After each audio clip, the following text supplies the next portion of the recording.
Hello, viewers. Welcome to episode 6. I'm Jacob. You know Miguel. This is our guest Nigel today with his 1984 Rabbit GTI. This is a bit of an interesting case. It's a car that we wanted to shoot in the future as we've been shooting a lot of Mark 1 and 2s. We were hoping to, add some variety and get something else for you guys, but this one was on a time crunch. Nigel actually sold the car, and it's going to Quebec next week. So we had to get it shot before it was never going to happen. So, Nigel, I know you've done a ton of work on this car. Everything but appearance, yes. You bought it from a wrecker, right? Guy's name was Jason? Was it Works Auto Wrecking or something like that? Yeah. Wrench Works. I think it was Works Auto Wrecking. Hey, how'd you find the thing? Well, I actually sold the guy my tow truck as well. But he actually called me about it. And when I found it, it was rough. Like, rougher than it is now in many ways. It had 15-inch Pirelli P wheels on it and stuff, so I don't know. I have trouble focusing. He just called me about it. He came across a lot of vehicles, and I think at that point he'd already bought my tow truck. Yeah, so it was out at a place in Delta near doesn't matter, and near the new kind of interchange under the Alex Fraser, like River Road. Yeah, it was near. It was off River Road. That's right. And I remember you showed me a photo of it. It was like all mossy and green. It was. Yeah, it looked like it looked like a park ranger had been underneath the hood. It was just full of there was beer cans in there. There was lots of pine needles and stuff like that. How long do you figure it was off the road for when you got it? Dude, that's a really good question. I would say at least 5 years, probably more like 10. Yeah. And it was... I don't know exactly where it was. It was definitely under a tree, I would say. Again, a pine tree. It looked like that from the photos you showed me. We'll add those photos into the video later. Yeah, I gotta scare those up. No problem. Or I'll text them to you or something. How long ago was that you picked up the car? Oof. I was still working for Transit, and I had my black Mark IV Jetta wagon with Fat Fives on it. So I would have started working at Transit, because that's the reason I bought a lot of these cars. Was I was making enough money to kind of afford to, it's always how much money you have. There's some sort of equation between like the amount of money I'm making and not saving any money and the amount of cars. Projects, Yeah, the amount pretty of projects. But probably something like 10 years, right? It's coming up on that anniversary, unfortunately, whether I want it to be or not. But yeah, actually, when I start thinking about it, it's a decade. So, and it's been a daily driver for me. So, which is why the aesthetics kind of suffer, because I don't really have a chance to leave it off the road for. That's actually what makes it really cool, because there's not many people. I mean, super few. How many? Probably count on your one hand or two that daily drive Mark 1s here in town now. I mean, there's that one other. The dark green? No, it's a black one as well. And GTI? That I've spotted several times. Early in the morning on the way to work. Yeah, but few. I mean, how many? Yeah, right? super few. Probably like 2 or 3. And I would say very few without engine swaps. And this is all original down to the CIS, and it starts. Well, you saw it. Yeah, see it. That was cold start. That was a cold start after at least 5 days. Well, I think I may have fired it up briefly yesterday, but I haven't fired it up at all today. That's good. I think that's one thing about this car that makes it really cool is the fact that it's all original. Yeah. Down to the right height, it's not lowered. It's got the original wheels. It's basically, you're driving it like it was. Mm-hmm. Which, it's a difficult experience to recapture now, because any Mark 1 you really get into nowadays is going to be modified for the most part. So it's not often, and especially one in good shape. Like, you might find some project that's clapped out. Yes. And that'll be original, but I mean, to drive one that's in good shape and original, there are not many out there. That's my next project. As much as I like the feeling of driving an original car, it's also a limited palette to work with when it comes to mods and stuff, because it's like, well, I'm trying to make this look like what you saw in that advertisement, that one from the 80s, the 10 reasons not to buy a GTI, like it's too fast and your kids will want to drive it, and all the stuff. That's a great ad. It is a great ad.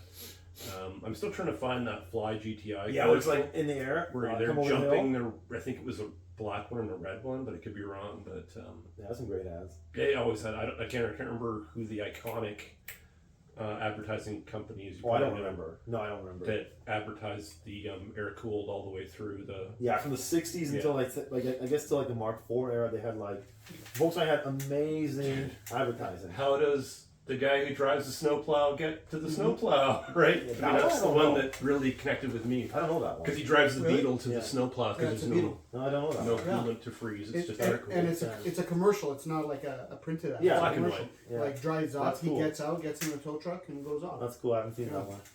So, what did it look like when you got it? Like, what did you have to do before you were able to drive the car?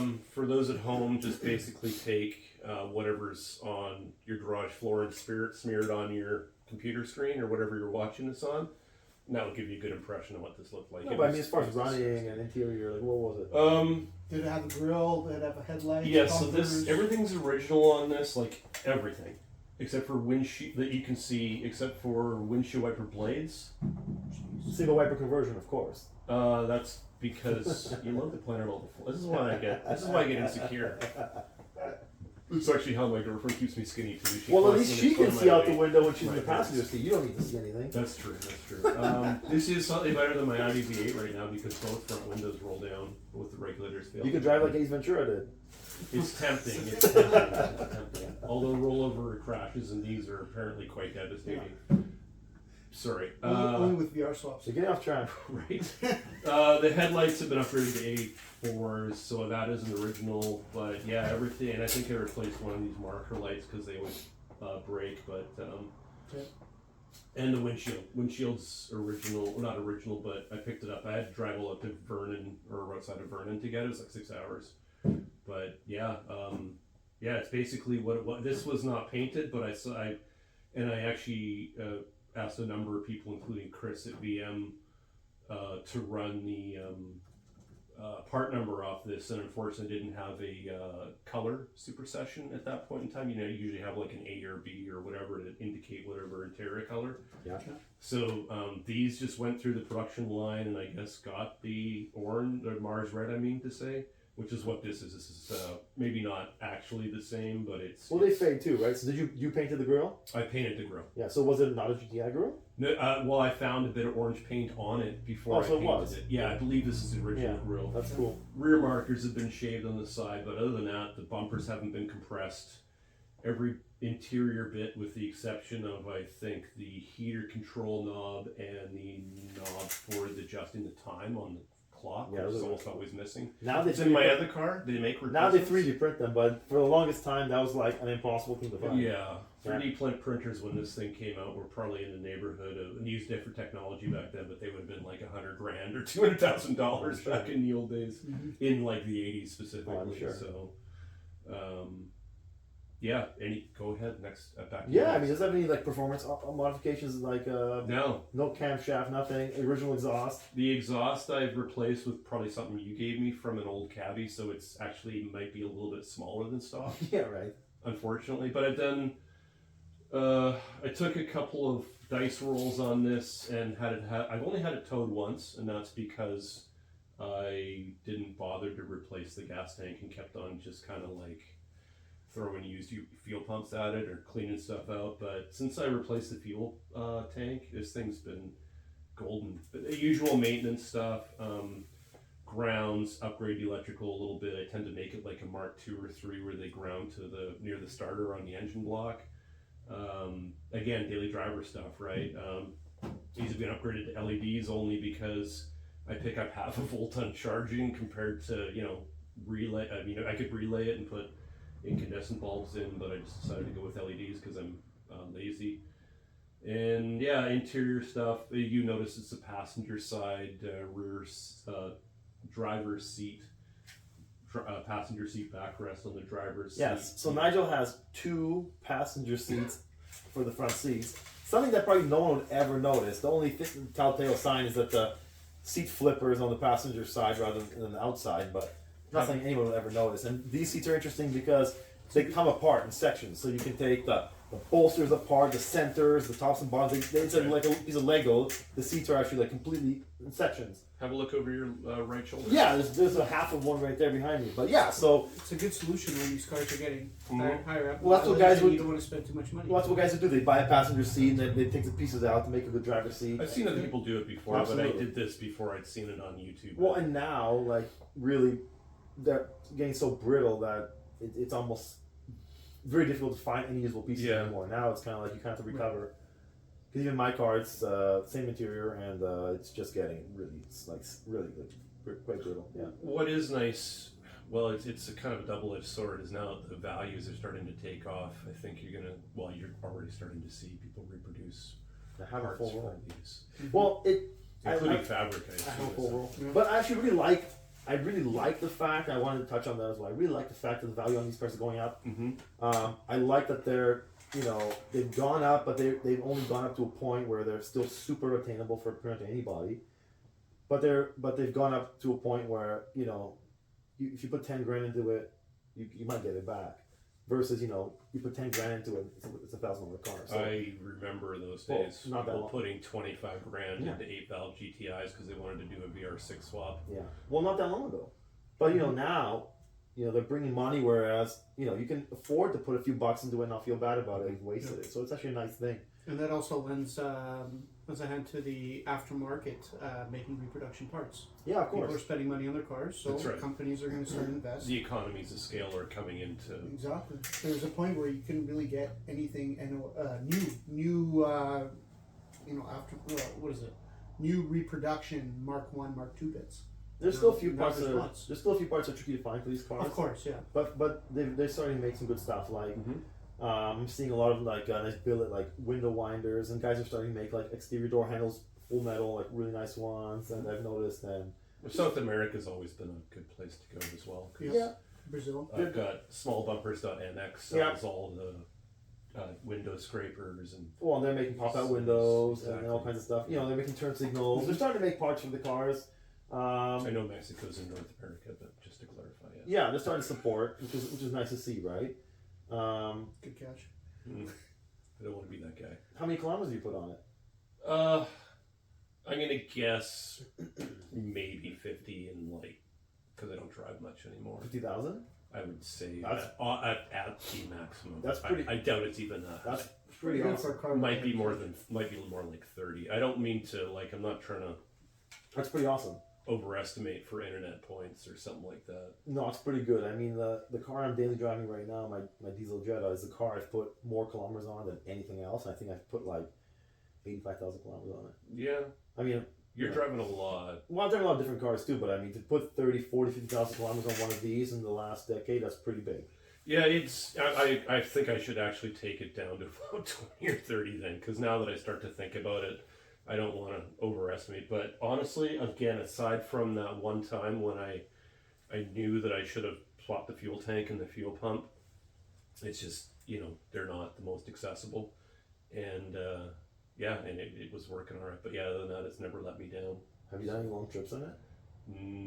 Just that one cruise to Squamish. Yeah, it's about as far as you've gone. Yeah, other than that, I think this might have been out to maybe as far as Abbotsford or something. So But there's tooling around town. they're not fun for highway drives with the I know. gear ratios that they have. No. Into Vancouver as well. Well, not Unless you not change at it, ours, yeah. not at the modern speeds. Exactly. Yeah, I mean, kind of like 100K is kind of like. Honestly, the V8 isn't much different. Like Really? if you're doing 100, you're at way above 2 and hitting 3, if not above that too in this car especially. Oh, yeah. My A4 was the same thing. Well, that was one of my motivations for doing the VR6 swap in my. Yeah, getting some decent gearing. Well, yeah, because that's the thing. I really wanted to drive my Rabbit to like shows, 3, 4, 5, 6, 7, 8 hours away, and there's just no way I can go on I5 Absolutely. with that 4K transmission. I ran a diesel transmission, an FF in my old 16 valve over 20 years ago. Yeah, They do 180 in 4th gear. that's With insane. a big diesel starter motor too. I did not have that just because I wasn't as educated about Volkswagens. Okay. More than 25 years ago now. Wow, quarter of a century. Well, funny enough, I sold you an engine You did? for your Jetta. The bottom end, I remember that. No, it's the whole thing. Oh, okay. You maybe only use the bottom end. Yeah, maybe. that might be right. But I sold you an ABA motor probably. You, Martin, and your dad came over. Yeah, I remember that this day. was over 20 years ago. Yeah, I was at my parents' house on April Road. Yeah, I was still in high school at that time. I remember you came over to the shop and checked it out, and this is That's right. It was a green Cabrio. And That this was your like, place in Burnaby. Yeah, this was like I was in high school. I'm now 39, heading to be 40 next month, and well over 20 years ago. So you've been into these cars for a long time. Too long. Yeah. I should really get into like graduate to Chrysler K cars or something. And you've had a fantastic. Yeah, That's something different that's than something this. else. That's the problem. And you've had a bunch of these. How many have I had? I got into Volkswagens. I don't know. Is that the question you want to Go ask? for it. So I used to work at a bike shop in Port Moody called the Ridge Bike Shop, and one of my roommates worked at Momentum Motorsports back in the day. So he worked at Wolf Auto House and then Momentum, and Miguel worked at Wolf. Oh, I'm sorry to hear that. It's good. It's Same White Wolf? Rock. I don't know. Yeah, Wolf Chevrolets. Wolf Auto House. Okay. In White Rock. Okay. And then he went to Momentum. And so I've always had kind of people who were into Volkswagens at that time anyways. You said sorry to hear that. You hear that? I did, I'm sorry that I said sorry to hear that. I apologize for my apology or whatever accusation. Too many quotes, man. Too many quotes. I was actually, this is definitely not a Coke in here, and I think you guys are Only already one is aware of that. I was actually into Ramblers before. Now you're just getting off track. American Motors. Yeah, I know, who cares? So not a spirits. Oh, no. Is No, there a I spirit would right love now? us. Don't. Now we're off topic. I had Ramblers. American Spirit. You guys are killing me here. Look, it's your video. You guys ask me the questions you There's want. one for sale on Marketplace right now. Now you're getting really off It's track. white with the red and the blue stripes. Let's And the guy's doing donuts. Cut! All right, who's the second unit here? We're going to have to fill in for this. Momentum. So he worked at Momentum and was always bringing stuff home. And then the guy who did he ran a shop that was like parrots and Birds? Burmese pythons and like all sorts of rare Joe Exotic stuff. yeah, lizards and whatever. Dogs. He used to bring over a Burmese python and hang it around my neck. Not that type of rare. Anyways, all my bike tools fit the car because they were all metric. So I don't know, and they were kind of cheap, and I had people in my orbit that knew about them. So that was a leg up because I hadn't grown up with people who were very mechanically inclined in my life. Gateway. Yeah, a gateway drug for sure. And if they were mechanically inclined, it was all domestic, and I just didn't they didn't appeal to me as much. Domestics don't appeal to me I get Well, that. technically, this is domestic. either. Technically. Something else. All right. But it's European inspired. Okay. I don't know. That's a pitch. It's like a miniature it's like a miniature Chrysler minivan, this thing. It is. Yeah, no, it's very much, when you start looking at the electrical, as I mentioned earlier, it is very much, I think it's Little Fuse that made the electrical system in these, and it's very much like a Dodge Omni or... Oh, and the interior, it looks like they just dumped a can of blue paint in there. It's very color-coded.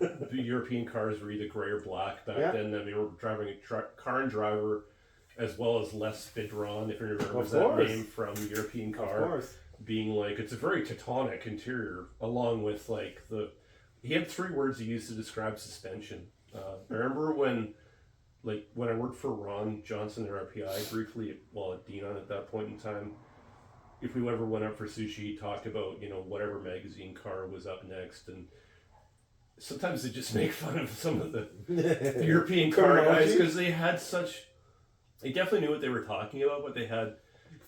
Flossing. Yeah, they needed a thesaurus. They needed a thesaurus or something like that to help figure out some more elegant language, because they would just resort to tropes. It's stiff yet supple, and it's just those don't even make sense. How can it be both at the same time? And I'm using the wrong words, but I can find the European car. English humor. So Yeah, it's humor limited. But anyways, yeah. So next question, or I don't you guys know. want to go Listen, with We've gone so off track now. I'm stiff and supple now. That's right. So we know As long as you're compliant. And I don't want any noise, vibration, or harshness out of you. Here we go. I know. No, we're So, not cutting anything. Go we ahead. know the car looked rough when you got it. Yeah, it was was a pretty disarray. It was basically a dumpster with Rust moss, holes in the Dumpster fire. Right? Yeah. It was what did it take for the powertrain for you to finally fire it up? Did you have to empty out the fuel tank? Definitely. Did you have to renew all the fluids? Did it fire up right away? Yeah, surprisingly, the clutch is original in it. I have never pulled the transmission off this. I don't think I've done a CV joint. I might have done a boot. Like, I haven't done a CV axle, I mean to say. I did the timing belt. I did the seals for the crank cam and intermediate shaft. Water pump. I didn't do the water pump. Wow. It's actually got Dexcool in it right now, and it's been that way for like There's half no a way decade. you didn't drain the coolant. Oh, I drained it. Yeah, of course. But the only way I tend to do that is I just pull the thermostat Right. if I want to get through there. I believe the radiator is original, heater core is original. I may have replaced a hose or two. It's pretty good for a car that's set outside. Well, that's why why outside, it's yeah. tough to tell. It it was probably well cared for. I mean, it's definitely received a paint job. Okay. I did find the original keys and stuff actually had a Coast Mountain bus, so I used to drive for Coast Mountain bus, and it had that little dongle that's actually in the car right now, hanging off the lanyard that I have the keys on. What else did I do? Any wildlife living in it? Yeah, there was a dead spider. If you ever seen the movie Alien, Of course. where they have that astronaut kind of guy, the whatever navigator, I think, in the first scene there. He was in there. They actually used Ridley Scott's kids to force perspective on that particular shot. Okay. Not that matters at all. Cut, I know. So No rodents nests in there. surprisingly, no. But dead spiders, lots of water damage. Surprisingly, very little rust. These cars, depending on whether they were built on a Monday, Wednesday, or Friday, seem to get a variable amount of corrosion protection. You know the difference between the 84s and the 83s for like rust? You told me the wheel liners. Yeah, but so- there may be something else because Well, I'm not that's a big one. So not as pedantic as Jacob is. that's one of the big to ones. use that word. I am. The 84s Get ready had, to get geeked That's out. my word for this month the 84s had the 3 more fender months. liners, so in this conversation. whereas the 83s didn't. So not so much spray in the engine bay and salt and stuff. So it saved the inner fenders on the aprons and stuff like that. Yes. So you see, 84s usually fare a lot better than 83s. Well, and once they went to galvanized in '85, one of the pieces that the cabbies got was a piece that goes over the fuel filter neck. A Oh, yeah, plastic sure, I know what piece. you mean. And I can't even find a part number on it because Right. I was actually going to do video on it on my own. But those ones they still like trap a lot of dirt and they rot out. Any fender liner comes with its own compromise. I emptied about No, but I meant the fuel filler necks. Even the cabrios and the later ones, they still rot out. They do, yeah. This one, original filler neck Yeah, as it's well. nice. But I first thing I do is put an evaporust, treat it with. I use Dom 16 now from Dominion Share Seal, but Port 15. Okay. All the people have mixed reviews around Port 15. Oh, you're good reviews. Yeah, no, For the I most think part. Port 15 is You say good. mixed. Okay. Well, it's not. I mean, you can see by my cowl, which I already use Port 15. It's not Okay, UV yeah. stable. It tends to start to gray I see, in I UV see. light. If you look at underneath where there was other rust underneath the rear valence, the back of the car, you'll notice that is still fairly good. Okay. I also did my brake booster and my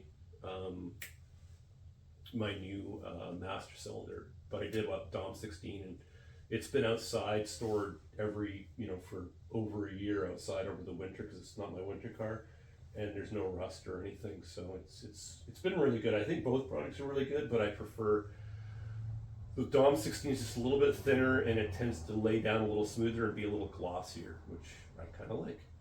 I think Port 15 is good for like floors and like inner areas, things that are not. So it's the same with the Dom 16. Yeah. It's the reason why they named it that way, and I hate the name of the other one, the Canadian version. But it's just It does the trick. It's fine.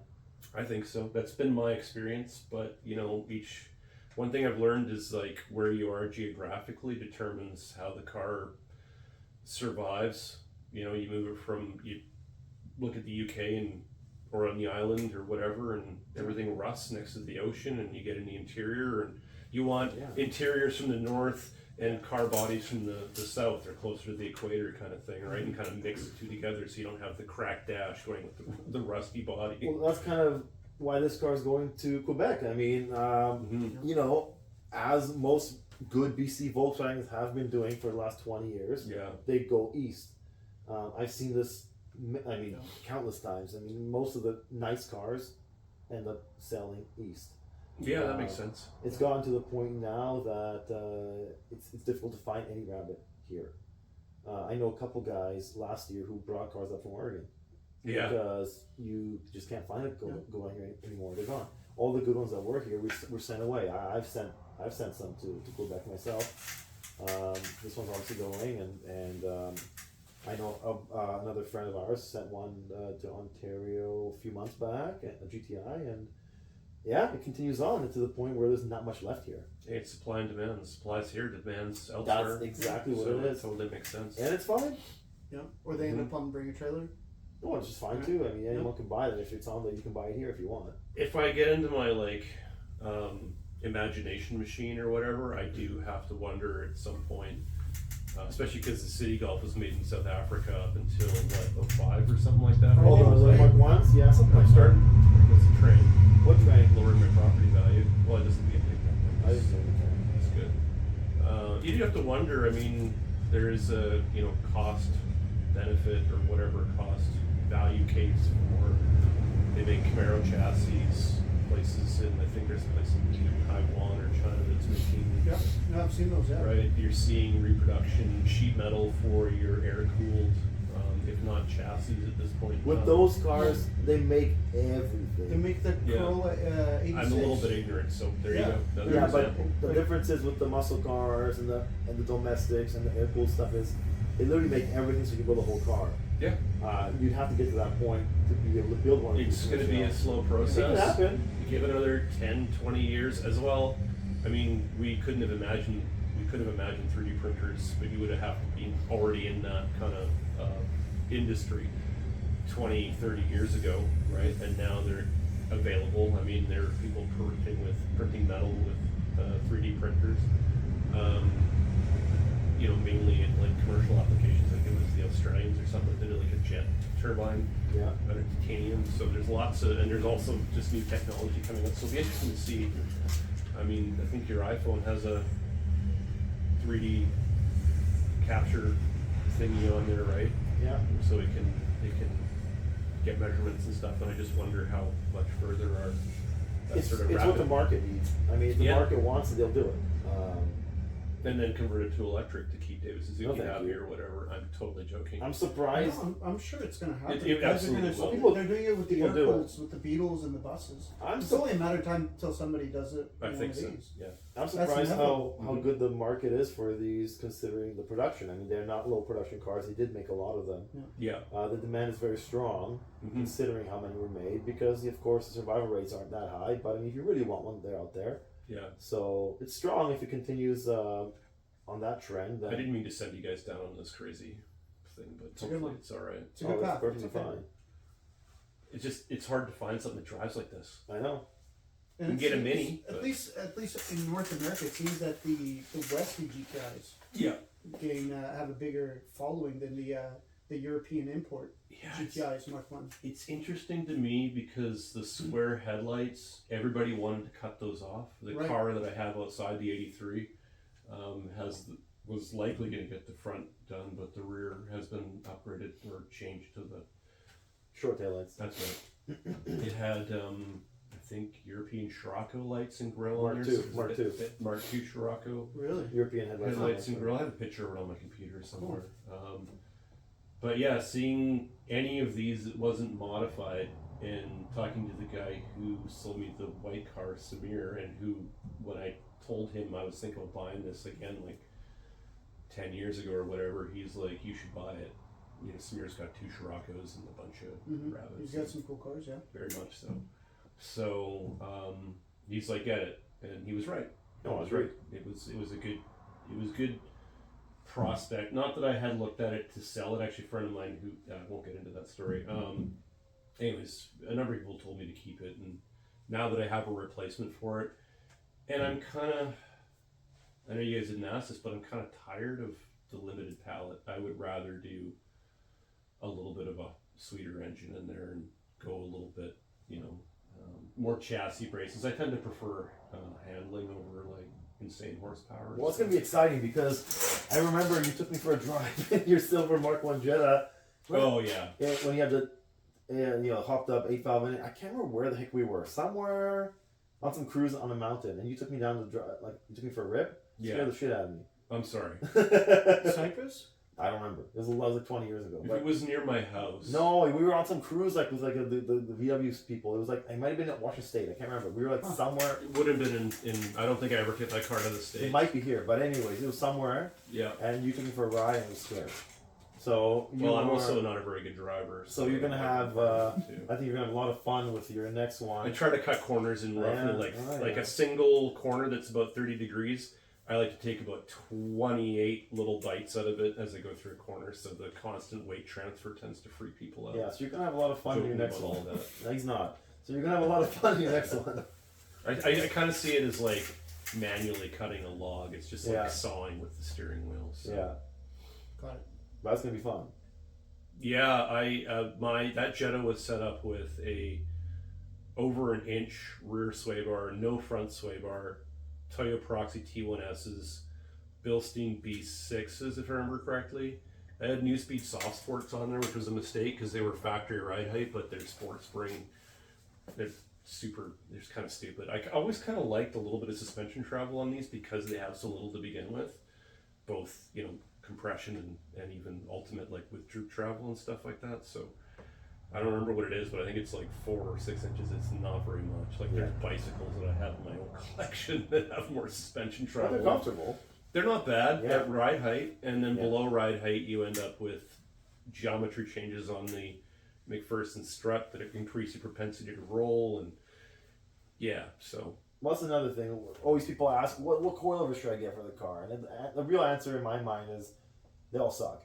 Like, I love them all. I mean, there's no real option that's better than the next because it's gonna ride like a freaking wheelbarrow no matter what.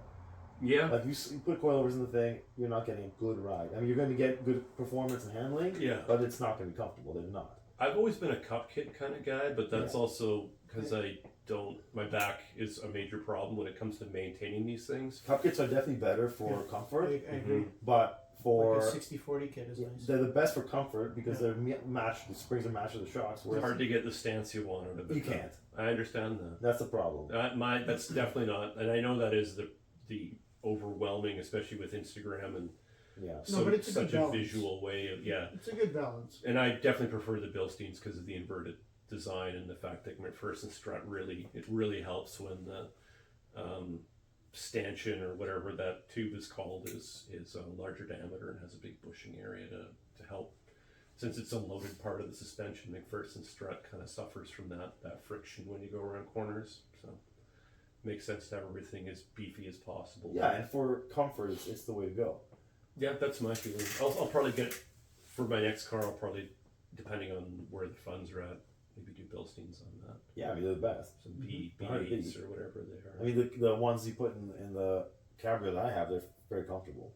Oh, those are awesome. I read order those from the UK. Yeah, those are the B8s. Yeah, sport shocks. Yeah. And these are the B4, the touring, the stuff that's made offshore that's got the softer coating on it. Yeah, this is factory ride height. But it's gas charged, which is always an improvement on these because I don't know if they came with a gas pressurized shock. I don't know if they're fluid or not, But, yeah. What's your favorite part? Like, what's your favorite story with the car? Probably when a dad picked it up because I drove out in my Jetta TDI, the Mark IV BEW TDI automatic, like over 400,000 K. I sent this thing home on the back of a tow truck, or the guy hadn't arrived quite yet, and I went to drive away and had already sorted everything else out, and my TDI broke down. Perfect. So I have a picture of that too. I have both tow trucks, one unloading this bucket of poo, and then the other one unloading. You can see it in the background. You got the other one BCAA because I tend to, if you drive a Volkswagen, you want to have a pair of comfortable shoes, a transit pass, and a friend with a tow truck. Yeah. That's a little joke for all our tough crowd. Anyway, so I usually throw that at the British car drivers, but then you want to add a fire extinguisher to that. For electrics, yeah. So before we close, you gonna miss the car? Yeah, but I have too many things, and I don't need 3 Mark 1s. It's the right time. I think so. Yeah, and just for my kind of focus as I move forward, I want to have something fun to drive, but trying to maintain a fleet is a bit challenging. Yeah, I think that resonates with all of us. I think especially as we become more mature, Oh, Volkswagen that's gonna happen. enthusiasts, older, Yeah, It's talking about age here. yeah, older. There you go. not on a geologic time scale, but Yeah. just on the, longer than a mosquito and shorter than a mountain, somewhere in there, whatever we are. Got it. Fair. Well, thanks a lot. Hey, thanks for including me in your. Thank you for showing us the I car. tend to be a bit of a loner, so. Well, it's really nice to get to shoot it before it goes away. Yeah, and I think it's good for Ethan to have something to look back on. And you. And Yeah, us. so he can be like, that's the guy that sold me that thing and misrepresented everything about it. Shh, joking. Cut! No, like everything else, I tend to talk people out of buying stuff because I'm a pessimist. Being a mechanic, I'm sure you guys know you're always looking at failure states on your own cars and. the Well, cars no one's a around bigger you. critic than the owner of their car. You guys mentioned that on the way in, and That's a fact. Yeah. yeah, I bring a lot of biases to my ownership, just like everybody else does. And Yeah. part of that is appreciation of everybody else's cars, and then a little bit of a Everybody. wish my stuff was better. but Everybody will whatever. say that. Everybody. And you'll hear that in all the videos we do past Yes. and future. Mhm. Yeah, no, that's fair. That's you got a large enough sample size to back that up. The most important thing is that you enjoy it and enjoy holding do. it and enjoy, what you do with it, driving it, working on it. That's all that matters. I do. Yeah, no, there's what I don't want, what I'm not going to enjoy is eventually some Tesla running into the back of my Mark 1, but hopefully that doesn't happen. And we'll show you guys the photos. Nigel has this thing I got to get this together. before when he picked it up, and it's quite the transformation. Yeah. Yeah. Sounds like homework. Yeah, get on it. Well, we'll talk about this after you shut the video off. Cut!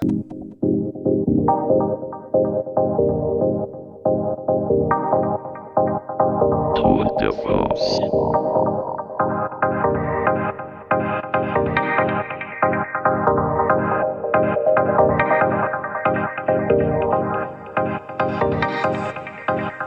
Tour de France.